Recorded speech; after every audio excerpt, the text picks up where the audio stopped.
सभी विद्यार्थियों को नमस्कार। हमारे अपने YouTube चैनल में आपका हार्दिक स्वागत है। हमारा आज का प्रश्न है बीसलदेव रासो का परिचय दीजिए। इसके उत्तर में हमें बीसलदेव रासो की घटना के बारे में बताना है। बीसलदेव रासो हिंदी के आदिकाल की महत्वपूर्ण काव्य कृति है जिसकी रचयिता नरपति नाल्य है और ये मुख्य रूप से श्रृंगार रस प्रधान है, जिसमें अजमेर के चौहान राजा बीसलदेव, विग्रहराज चतुर्थ और परमार राजा भोज की पुत्री राजमती के विवाह, वियोग और पुनर्मिलन की प्रेम कथा का वर्णन किया गया है। ये वीरगाथा काल की सबसे पुरानी और गेय रचनाओं में से एक मानी जाती है। नरपति नाल्य ने इस ग्रंथ की रचना संवत 1212 विक्रमी में की थी। बीसलदेव रासो आदिकाल की श्रेष्ठ काव्य कृति है जिसे 4 खंडों में विभक्त किया गया है। बीसलदेव रासो को 4 भागों में बांटा गया था। अब इन 4 भागों में क्या क्या घटनाएं घटी हमें उसके बारे में बताना है।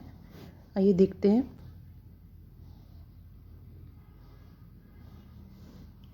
प्रथम खंड में मालवा की भोज परमार की पुत्री राजमती से शाकंभरी अजमेर के राजा बीसलदेव का विवाह का वर्णन किया गया है।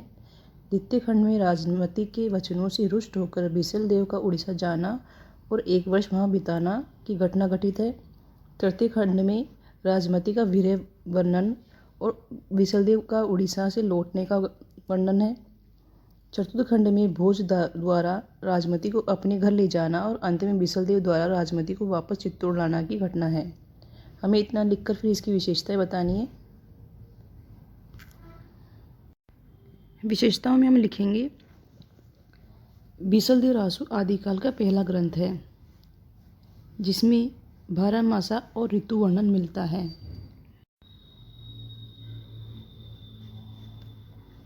दूसरी विशेषता है बीसलदेव रासो 125 छंदों की एक प्रेमपरक रचना है जिसमें संदेश राशक की भांति वीर्य की प्रधानता है।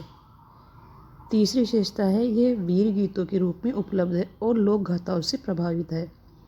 चौथी विशेषता है कवि ने प्रकृति के रमणीय चित्र अंकित करके इस काव्य कृति के महत्व को द्विगुणित कर दिया है। पांचवी विशेषता है काव्य में राजा भोज और बीसलदेव के समय में ऐतिहासिक असंगति दिखती है जिससे ही एक लोक प्रेरित प्रेम काव्य अधिक लगता है। छठी विशेषता है आचार्य रामचंद्र शुक्ल ने बीसलदेव रासो की भाषा को राजस्थानी भाषा माना है जिसका व्याकरण अपभ्रंश के अनुरूप है। 5 विशेषता लिखने के बाद हमारे प्रश्न पूरा होता है। इस प्रश्न में समझाने जैसा कुछ नहीं है। इसके उत्तर में हमें बीसलदेव रासो का समय, इसकी रचयिता और इसके मुख्य पात्र और इसकी विषय वस्तु लिखनी है। फिर इसको 4 भागों में बांटा गया है वो सब लिखना है। फिर इन 4 भागों में क्या क्या घटनाएं घटी वो लिखना है। फिर विशेषताएं लिखनी है। ज़्यादा विशेषताएं नहीं लिखेंगे, हम 5 विशेषता लिखेंगे। हम यहाँ पे विस्तार से विशेषता लिख सकते थे लेकिन हमें प्रश्न का उत्तर ज़्यादा बड़ा नहीं देना है, शब्द सीमा का ध्यान रखना है। आप सबको इन प्रश्नों की PDF हमारे टेलीग्राम चैनल से मिल जाएगी। आप हमारा टेलीग्राम चैनल ज्वाइन कर लें। कल मिलते हैं अन्य महत्वपूर्ण प्रश्नों के साथ। आप सबका धन्यवाद।